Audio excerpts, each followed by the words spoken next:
rattles a little bit on high, hoping to find that not to be the case when we get the grill back on, both grills. Hopefully that'll add a little structural rigidity and it won't rattle. We'll find out.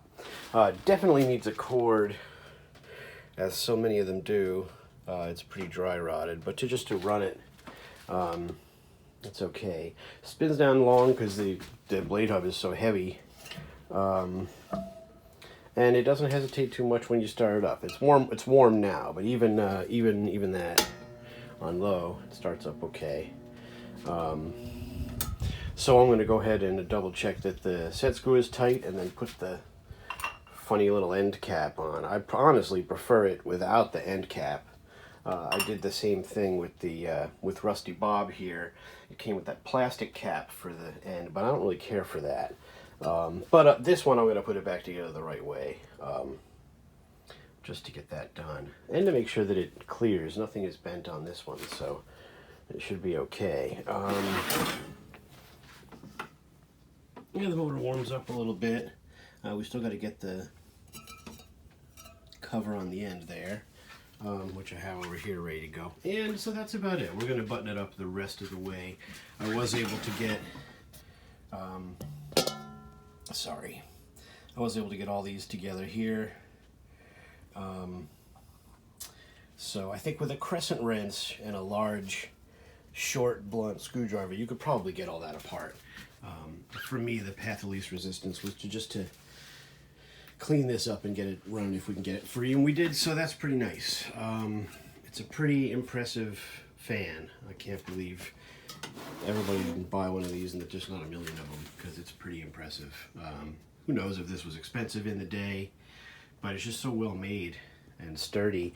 You know, they were using homogeneous parts, right? This is the same base that's on the oscillating fan. It's the same motor that's on the oscillating fan. So they were saving money using parts for different, machines, but I mean, this is so well made. This thing is a tank. Very impressive. So we'll get it back the rest together way, and we'll run it one more time for you. And then if we do any more to it, including rewiring for the power cord at least, that's what we'll do. So it's unclear whether this was ever rewired. It's got a little grommet, and I'm not sure if it would have been a brown cord or a blue cord. Who knows what they did with these Mimars, but it's pretty cool. Alright, I almost had this thing buttoned back up, but I had put a bunch of oil on the felt and it turned brown. So I'm going to empty that out, and I'm going to soak these and get as much oil off them as I can, and then hit them with the rubbing alcohol. Let them soak and rinse a few times so that maybe it's got a fighting chance. I can't do that with the front bearing because I wasn't with the front felt because I wasn't able to get the motor apart yet. Someday maybe. But for now, I'm going to work on that. I'll keep you informed as to how this, if it actually comes clean or not. But you can see that's gross. And obviously the same would happen to the front, so we're only really fixing half. Oh, and I got to remember to put these back in. Christ. So yeah, we got a few things left to do. But she's coming together. I did put the end cap on it. I don't know if you could see that. But we're getting there. I'm gonna work on this, try and at least do the back half right. All right. As you can see, that took on a little color there from whatever's coming out of those felts. It's too bad we won't be able to do that to the front felt, but that's okay. We'll start drying these out and do a fresh round of alcohol. I probably don't really need to do that, but might do it. There you go. And that's just the first one. We got a whole nother one to go here. Yeah, so I'm going to soak them again, second time. Ready to rock.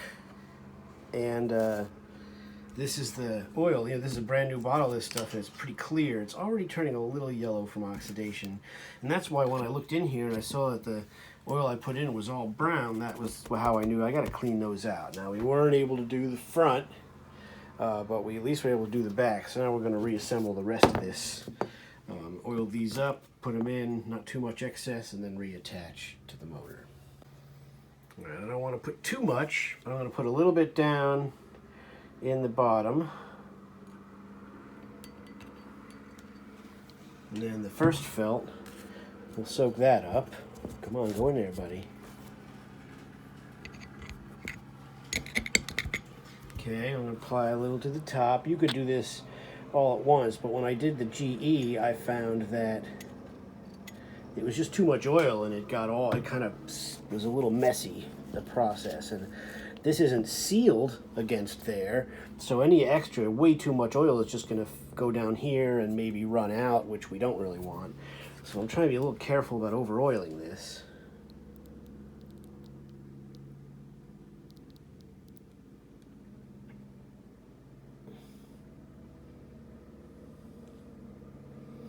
We'll do that, we'll see how much it soaks up, and I'm going to put a little more on the motor end and spin the blades a little bit just to be sure. I'll probably put a little in the front as well. Maybe. We'll see. All right. And that looks pretty good. They're fully oil impregnated, but there's no excess in the bottom. And that's what I really want to see. So I'm not going to really do any more than just what's in those felts. The rear cover is now on. Should be cool. And I love that thing. So anyway, let's put the grill on. So here is what the back looks like with the grill on and the rear cover on. We're all set, and we're hoping to find out that it doesn't rattle on high. It was rattling a little bit on high with the grills off, and I'm hoping that they add a little structural rigidity to it so that it doesn't rattle. And also I need to kind of tighten these because this really just wants to flop around. There's an adjustment. I'm going to tighten those up if I can. Well, so here's the Mimar. It's really something else. It's a tank. High is first.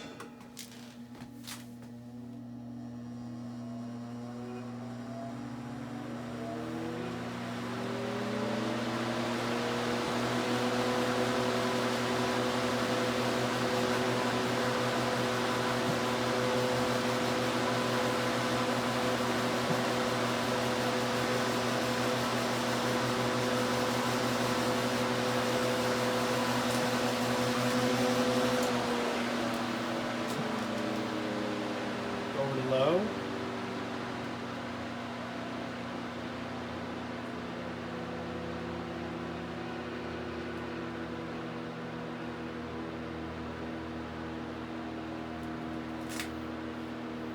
So as you might have heard, it does still rattle a bunch on high.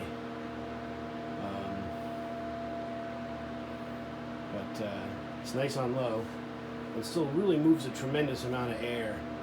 This is an early, I think this is what we nowadays call a coaxial fan because the blades are pretty close to the tube. Vornados are more of an airfoil type design. This is why this is a little, to me, this is a little different. Nowadays we call them a coaxial fan. Let's go back to high for a spin down.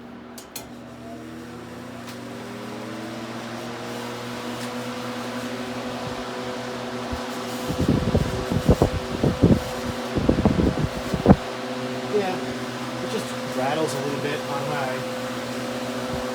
Extremely powerful. And here's your spin down. It spins down pretty long. The blades are so heavy. The blade hub is really substantial. So there it is. Again, I kind of like it without the little torpedo end on it, but that's okay. This is the way it should look. So pretty cool fan. I'm going to run it for a little while. It needs a cord. We need to get the motor apart eventually to clean the front bearings, because you know what can happen is you find out, you leave it sit over the winter and you take it back out and it's stuck again. And we want to try to avoid that. But for now, this is certainly better than it was, as you can see. So pretty cool fan. Thanks for watching, and stay tuned for the next one.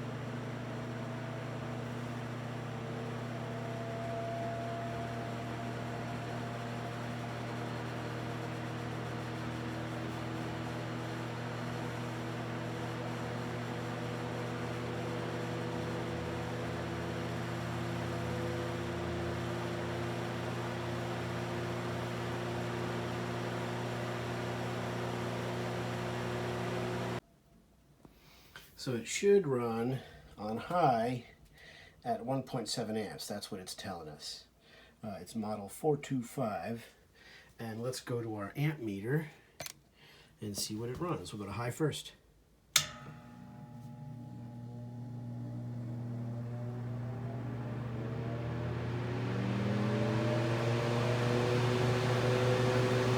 And once it's finally up to speed, it drops down. Nice. 1.65-ish. So that's not bad. Let's go to low.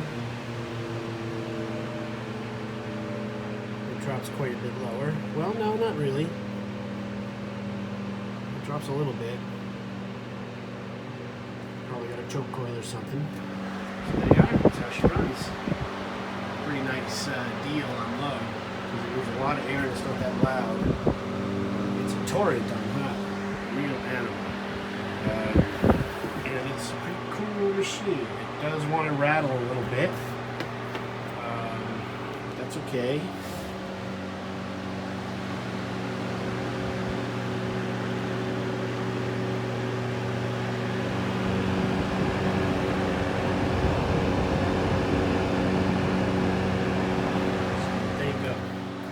Cool old girl. At least it's nice. It's nice to see it runs and it doesn't make any terrible noises.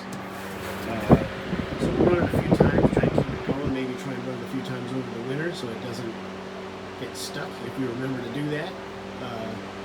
And there you go. Thanks for watching. I hope there's not too much noise on this video. It really does move a lot of air.